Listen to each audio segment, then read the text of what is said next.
इसके बाद परीक्षित जी ने एक प्रश्न करते हैं। प्रश्न हो इसके पूर्व दो पल प्रभु नाम की चर्चा कर लें। जैसा कि आपने अभी सुना, गृहस्थ जीवन में हमें संतोष करना चाहिए। भगवान का भजन कीजिए, सत्संग कीजिए और काम काज के साथ साथ भगवान की चर्चा जरूर सुनिए और करिए। इससे आगे आने वाली पीढ़ी को संस्कार भी मिलेंगे।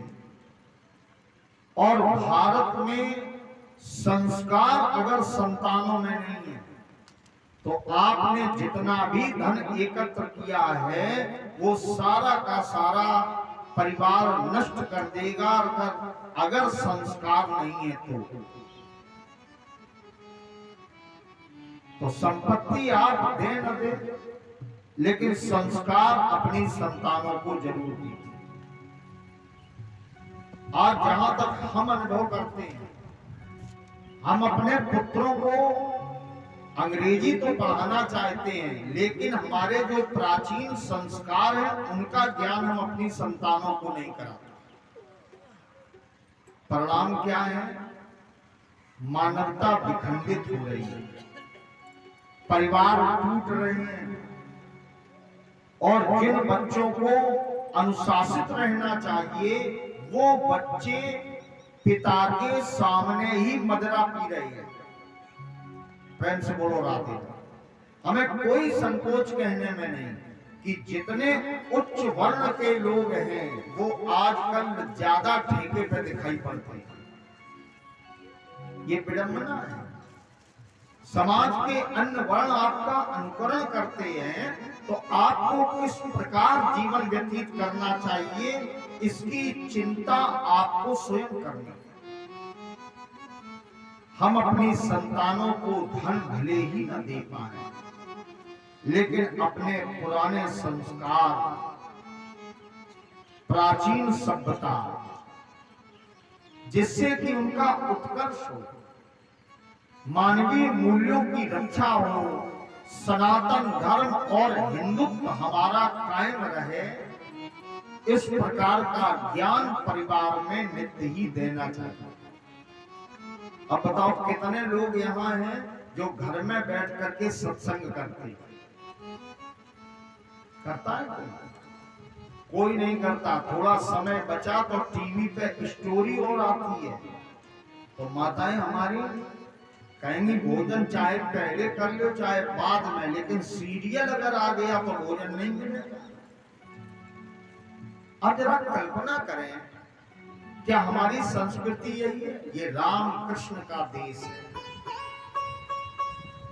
कोई भी अवतार ऐसा नहीं है जिसने भारत की धरती को छोड़ करके और विदेश की धरती पर अवतार लिया। तो कहीं ना कहीं विशेषता है, उसको कायम रखिए। आइए बड़े भाव से भगवान जैसे रखें वैसे रहें, किसी भी परिस्थिति में कहीं भी हो, लेकिन ठाकुर जी के नाम का स्मरण जरूर करें। प्रभु के चरणों से सच्चा बल यदि प्यार किसी को हो जाए, प्रभु के चरणों से सच्चा बल यदि प्यार किसी को हो जाए, प्रभु के चरणों से सच्चा बल यदि प्यार किसी को हो जाए, प्रभु के चरणों से सच्चा बल यदि प्यार किसी को हो जाए। दो चार शहर की बात ही क्या, दो चार शहर की बात ही क्या, संसार उसी का हो जाए। दो चार शहर की बात ही क्या, संसार उसी का हो जाए। प्रभु से सच्चा घर यदि प्यार किसी को हो जाए। प्रभु के चरणों से सच्चा कर यदि प्यार किसी को हो जाए। कौन सावेद पढ़ा और खुद जा क्या गोपी की रानी थी। कौन सावेद पढ़ा खुद जा क्या गोपी की रानी थी। कौन शास्त्र पढ़ा और खुद जा क्या गोपी की रानी थी। कौन सा शास्त्र पढ़ा खुद जा क्या गोपी की रानी। अरे छले छोड़े कपट प्रभु प्रेम किया। छले छोड़े कपट प्रभु प्रेम किया। करता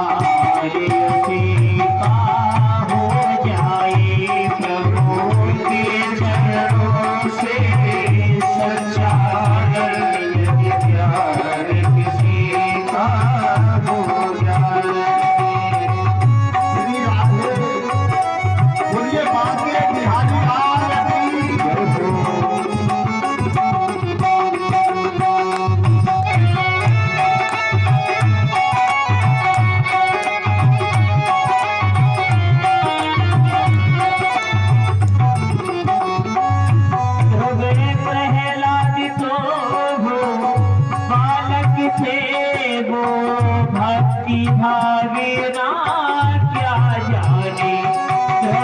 प्रहलाद तो बालक थे वो भक्ति भावना क्या जाने। दिल से जो पुकारे ईश्वर को, दिल से पुकारे ईश्वर को, सरकार उसी का हो जाए। दिल से जो पुकारे ईश्वर को, सरकार उसी का हो जाए। प्रभु के चरणों से सच्चा करे यदि प्यार किसी को हो जाए।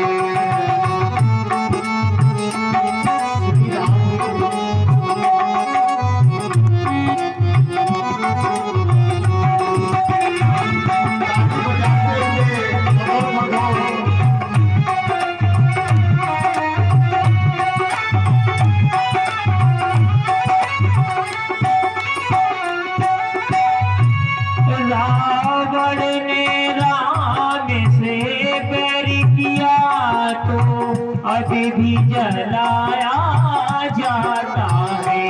रावण ने राम से बैर किया तो अब भी जलाया जाता है। रावण ने राम से बैर किया तो अभी भी जलाया जाता है। रावण ने राम से बैर किया तो अब भी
मीरा से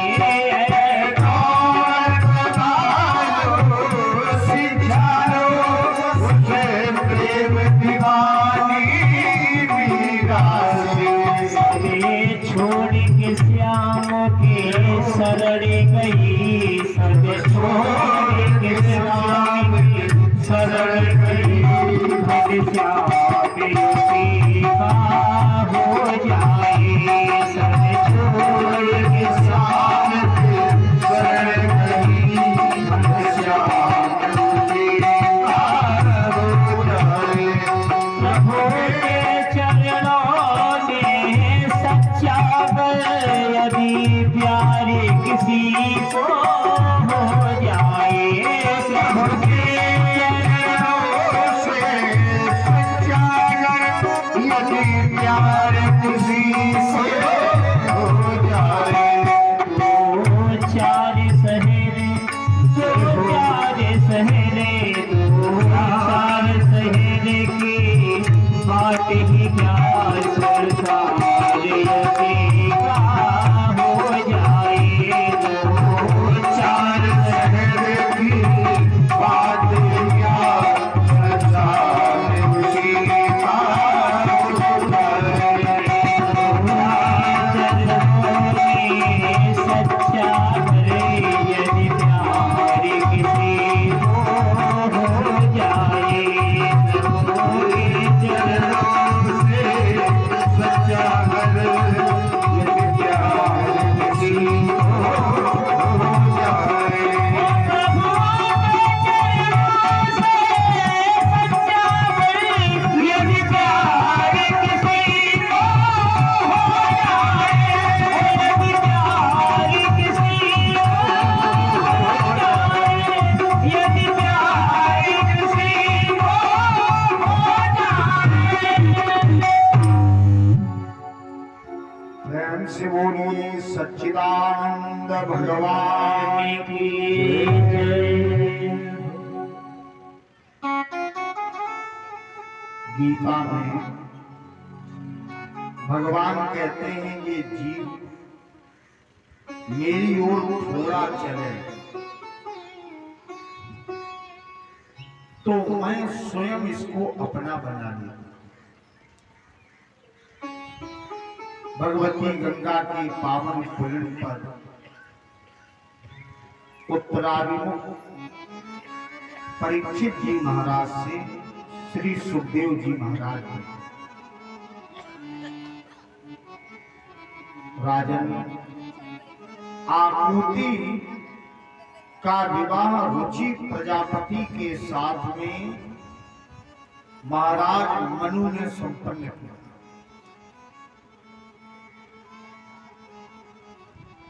इनसे यज्ञ भगवान प्रकट है। देखो बेटी हो या बेटा, अगर किसी भी के कुल में, चाहे बेटी के कुल में या बेटे के कुल में, माने अपने कुल में, यदि भगवान का भक्त उत्पन्न हो जाए तो वो वंश और वो दाम्पत्य जीवन बड़ा ही सफल माना जाता है।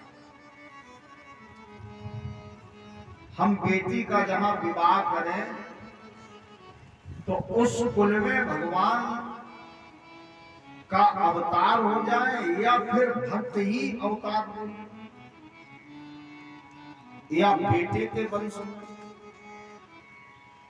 तो महाराज मनु की तीनों कन्याओं में भगवान और भगवान के भक्तों का प्राकट्य। आकृति नाम की कन्या जो प्रजापति रुचि से ब्याही गई, इनसे यज्ञ भगवान प्रकट।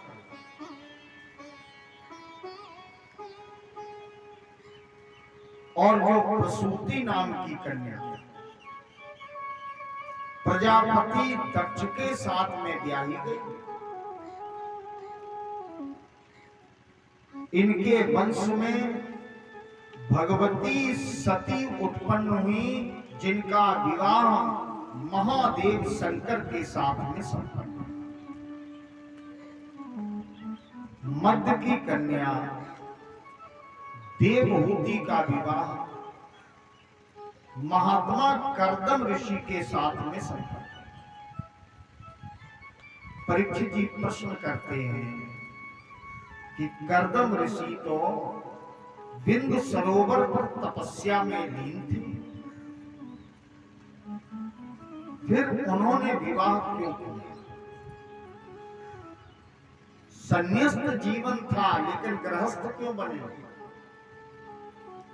तब सुखदेव जी कहते हैं कि महात्मा कर्दम जिस समय तपस्यारत थे, तपस्या कर रहे थे, तो भगवान ने कर्दम ऋषि को दर्शन दिया और ठाकुर जी बोले कि मेरी एक इच्छा है। महात्मा कर्दम से कहा, कर्दम ऋषि ने कहा, प्रभु आप आज्ञा करें। तो भगवान बोले, मैं तुम्हें पिता बनाना चाहता हूं। प्रेम से बोलो राधे। देखो थोड़ा सा तत्व देखिए इसमें क्या है। अभी तक आपने जो चरित्र सुने उनमें पिता ने तपस्या करके भगवान से स्वयं कहा है कि मैं तुम्हें पुत्र के रूप में प्राप्त करना चाहता हूं। मनु और शत्रुपा, स्वाम्भु मनु और शत्रुपा, इन्होंने भी तपस्या जब की नैमिषारण्य में, तो चाहा ये कि भगवान मेरे पुत्र बने। ध्यान देना, नंद बाबा ने और मैया यशोदा ने जब तपस्या की पूर्व जन्म में द्रोण और धरा के रूप में, तो भगवान को पुत्र बनाना चाहा। देवकी और वसुदेव ने जब तपस्या की पूर्व जन्म में, तो भगवान को पुत्र बनाना चाहा। अत्रि और अनसुईया ने ऋक्षकुल पर्वत पर जब तपस्या की, तो भगवान को पुत्र बनाना चाहा। लेकिन यहां देखिए भाग्य कर्दम का कि भगवान स्वयं चल के आए और बोले, मैं तुम्हें पिता बनाना चाहता हूं। ये अंतर है, ये कर्दम ऋषि की तपस्या का प्रभाव है, विशुद्ध अंतःकरण का प्रमाण है। तुम्हारे जैसे पिता को प्राप्त करके मैं पुत्र की सफलता का अनुभव करूं। है कोई ऐसा तपस्वी कि भगवान स्वयं आए और ये कहें कि हम तुम्हें पिता बनाना चाहते? कर्दम ऋषि बोले, हमें तो विवाह करना। भगवान बोले, हम तो पिता के रूप में तुम्हें वरण करना चाहते हैं, इसलिए विवाह तो अनिवार्य है। भगवान की जब इच्छा हुई तो महात्मा कर्दम और देवहूति का विवाह संपन्न। जो देवताओं को प्रतिदिन बुलाए, उस सद्बुद्धि का नाम देवहूति। देवम आहूति यस्मिन् सदेव।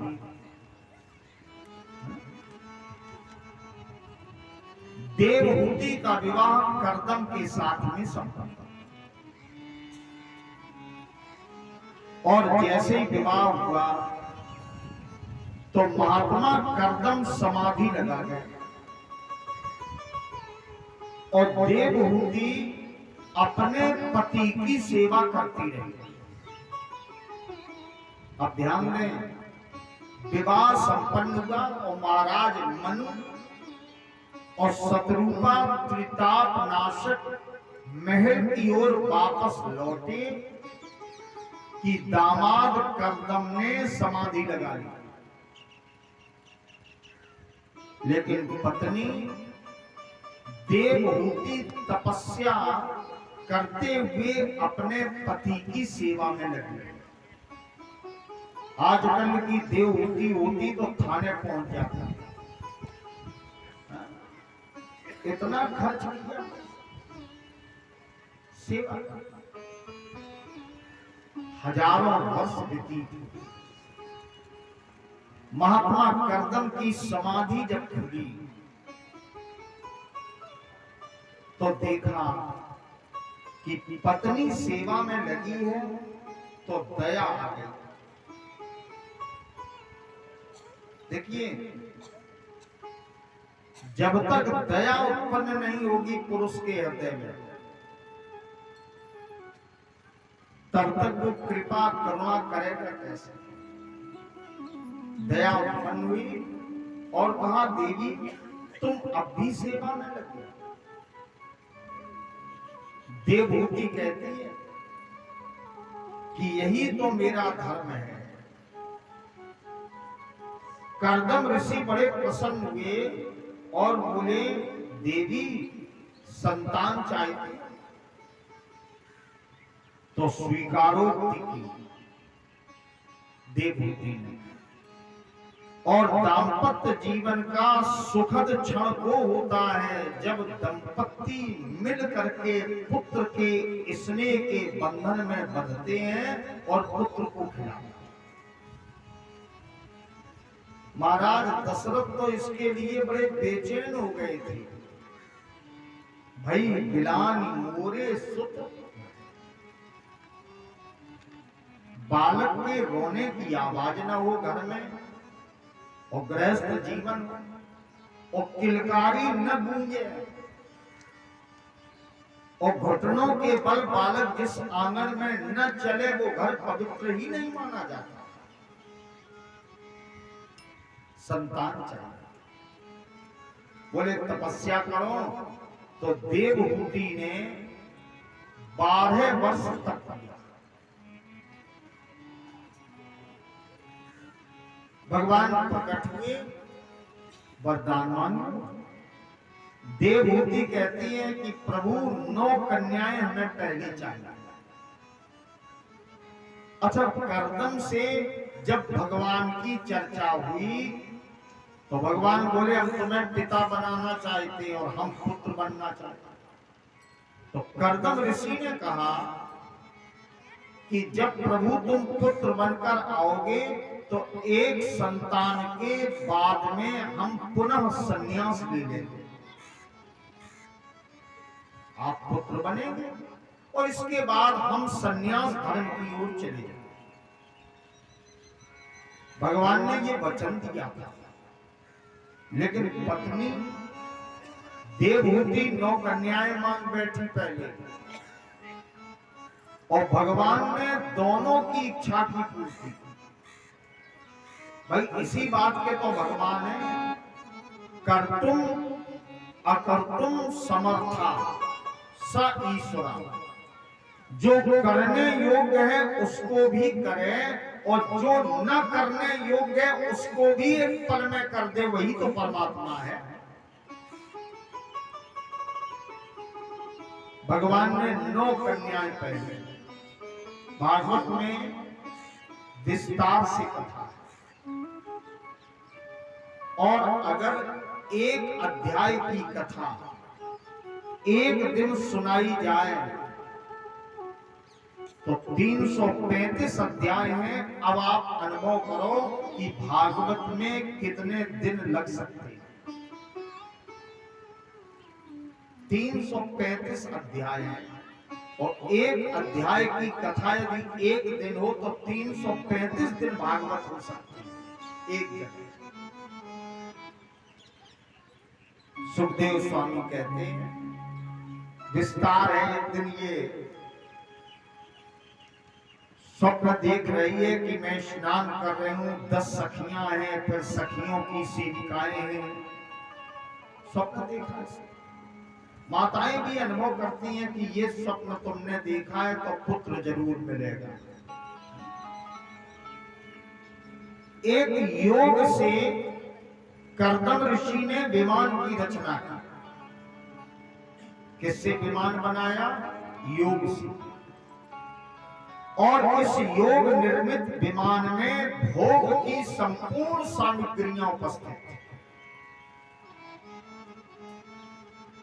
विज्ञान कितना भी विकास करे, लेकिन सनातन वैदिक धर्म और इन ग्रंथों को छोड़ करके विज्ञान को भी विकास की राह नहीं मिलती। विमान अब बन रहे हैं, लेकिन यहां तो कर्दम ऋषि पहले ही बना चुके हैं। योग से दिव्य विमान की रचना की, उसमें बैठकर पति पत्नी ने दाम्पत्य जीवन का सुखद अनुभव किया।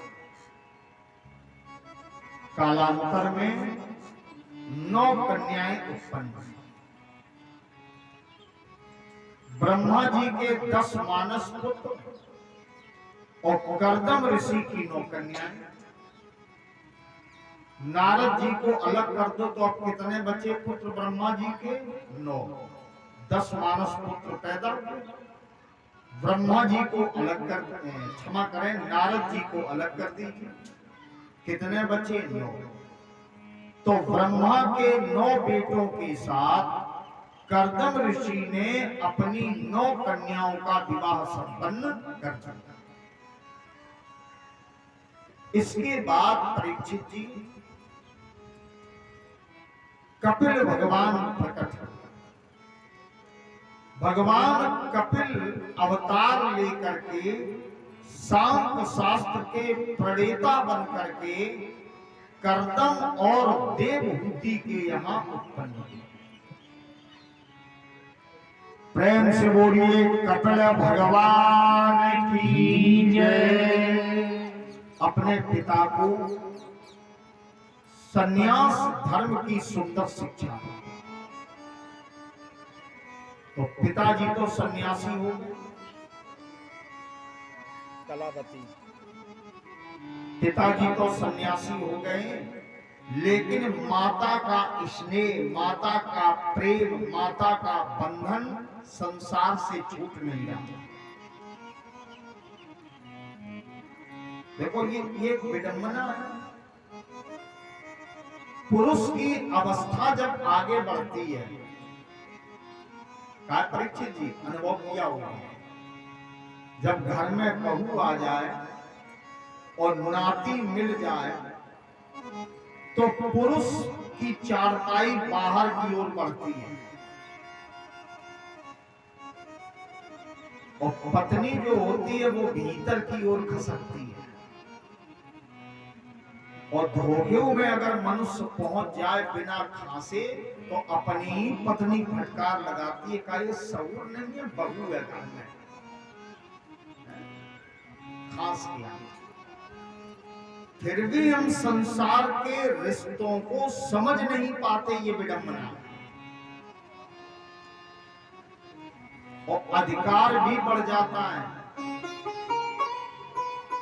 कपिल अष्टाध्यायी में संसार में अगर पुत्र से भी सुख चाहो तो मिलने वाला नहीं, वो खूब अनुकूल चले, लेकिन जब उसकी पत्नी आएगी तो आपको घर थोड़ा थोड़ा खाली ही करना पड़ेगा। बुढ़ापा बिल्कुल आ जाए तो चारपाई दरवाजे ही डाली जाती है। फिर अच्छे कमरे में अगर आप खांस भी दो तो घर के लोग कहेंगे ये टुकड़ा सबे बीमार कर लिया। अपेक्षा से उपेक्षा के बीच में ही तो जीवन है। जब बालक थे तो पूरे परिवार को अपेक्षा थी कि लला पैदा हो, और लला जब बूढ़े हो गए तो उपेक्षा होने लगी। जीवन इसी का। कपिल भगवान ने पिता के संदेह का निवारण किया, संन्यास्त हो गए, लेकिन मां की ममता संसार से अलग नहीं हुई। एक दिन माता देवहूति अपने पुत्र, अपने बेटे कपिल भगवान के पास गई और बड़ी विनम्रता के साथ बोली, तम काम गताहम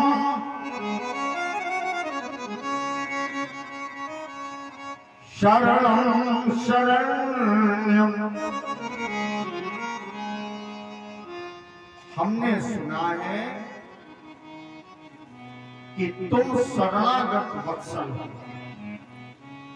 जो तुम्हारी शरण में आते हैं उनका तुम कल्याण करते हो। त्वां शरणं शरण्यम, तो मैं तुम्हारी शरण में आई, पिता का तुमने कल्याण कर दिया, मेरा भी उद्धार करो। कपिल भगवान बोले, भैया क्या चाहती है? स्वभक्त संसार तरो कुठारम, मेरे बंधन, मेरी कामनाएं, थोड़ा बढ़ाओ इसको, मेरी कामनाएं, मेरी इच्छाएं संसार से अलग नहीं है, और इस संसार के मोह रूपी ममता के वृक्ष को काटने के लिए मेरे पुत्र किस कुल्हाड़े की आवश्यकता पड़ती? जिज्ञास्याहं प्रकृते पुरुषस्य। बेटा कपिल, हमें समझाइए कि प्रकृति क्या है और पुरुष क्या है। प्रेम से बोलो राधे। अब भागवत कोई वो खेल तो है नहीं कि अरर मेरी जान है राधा। आप सुन रहे हैं, आज तीसरा दिन है, लेकिन मैया देवहूति का प्रश्न कितना गंभीर है। जिज्ञास्याहं, अहम जिज्ञासा, मेरी इच्छा है, मैं जानना चाहती हूं कि प्रकृति किसको कहते हैं और पुरुष कौन है।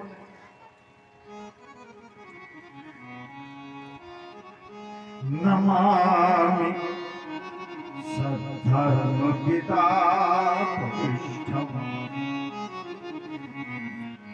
मैं तुम्हें प्रणाम करती हूं, आप ये सद्धर्म उपदेश हमें करें। देखो, ये जितनी रचना संसार की करती है वो कौन करती है? प्रकृति। और प्रकृति जिसके अधीन रहती है वो कौन है? पुरुष।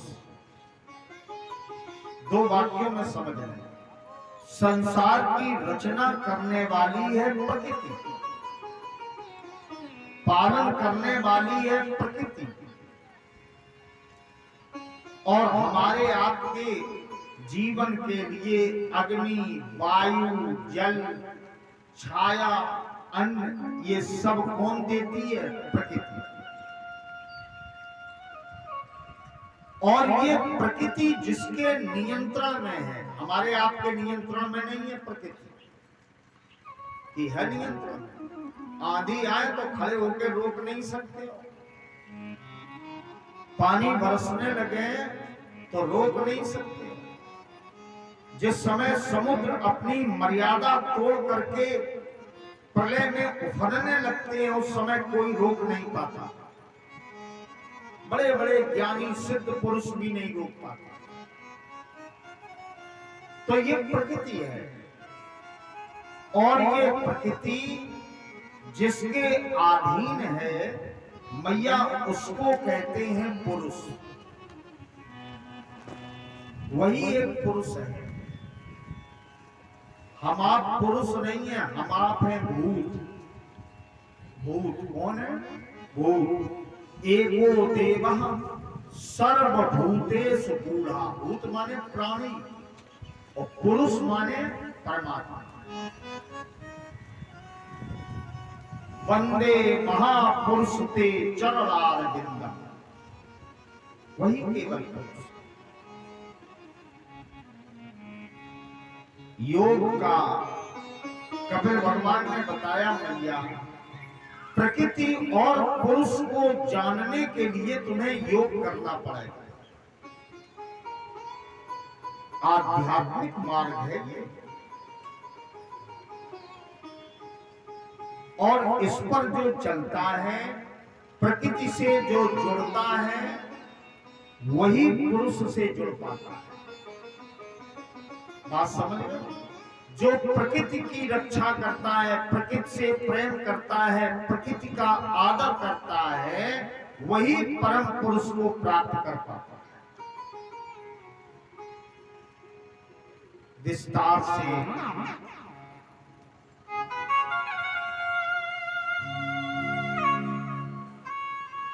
कपिल भगवान ने अपनी मां देवहूति को ये चरित्र समझाया। देवहूति पूछती है, बेटा योग है क्या? सुखदेव स्वामी कहते हैं कि परमात्मा के चरणों से किसी भी प्रकार से मन को जोड़ने की क्रिया का नाम योग है। हमारा मन ठाकुर जी से जुड़े, चाहे जैसे जुड़े, इसको क्या कहते हैं? योग। जैसे कोई छोटे से गोपाल जी को ले आता, अब सायंकाल हुई तो बोले दूध गर्म करना है क्योंकि लड्डू गोपाल को पिलाना है। सर्दी आई तो उनके लिए रजाई बनानी है। सवेरे जगे तो ताली बजा करके जगाना है, उठो गोपाल। तो अब ये हमारा मन इन कारणों से भगवान से जुड़ा कि नहीं? तो किसी भी कारण से हमारा मन भगवान से जुड़े, उसी का नाम योग है। कपिल भगवान से मैया देवहूति ने प्रश्न किया कि बेटा संसार में सुख कहां है? कपिल भगवान कहते, मैया संसार में हम कर्म का भोग करने के लिए आए, और जहां भोग लोक है वहां सुख की कामना करना ही व्यर्थ है। संसार में सुख नहीं है कहीं। एक पावन पंक्ति में कपिल भगवान अपनी मैया को समझाते हैं, मां दुखालयम इदम जगत, इदम जगत, ये जो जगत है मैया वो दुखों का घर है। भोजनालय में जाओगे तो भोजन मिलेगा, और दुखालय में आए हैं तो दुख मिलेगा। प्रेम से बोलो राधे। 4 घंटे बैठना पड़ता है, घुटने दर्द करने लगते, यही दुख है। तो यहां दुख मिलेगा, इसके लिए कमर कस के तैयार हो जाए, क्योंकि संसार हमें भोगने के लिए ही मिलता है। हम अपने किए गए कर्मों का फल भोगने के लिए यहां आते हैं। यहां सुख नहीं है। और मैया अगर सुख चाहती हो तो सुनो कहां मिलेगा। सतां प्रसंगानम वीर संविदो भवन्ति पटकर्ण रसायना कथा। हमेशा सत्संग कीजिए, ठाकुर जी का भजन कीजिए, तो सत्संग में मैया सुख मिलता है, संसार में सुख नहीं मिलता। रामचरितमानस में बाबा तुलसी ने भी वर्णन किया, संत मिलन सम सुख जग नाही।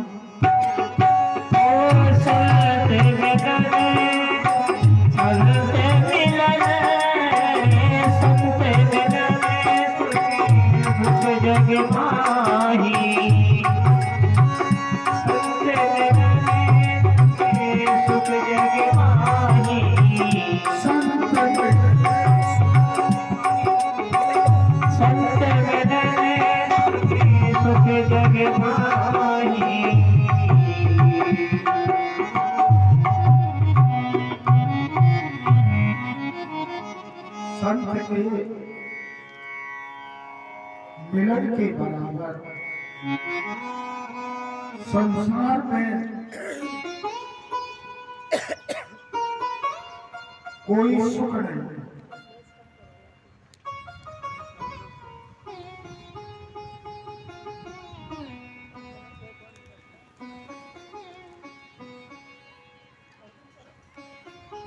सत्संग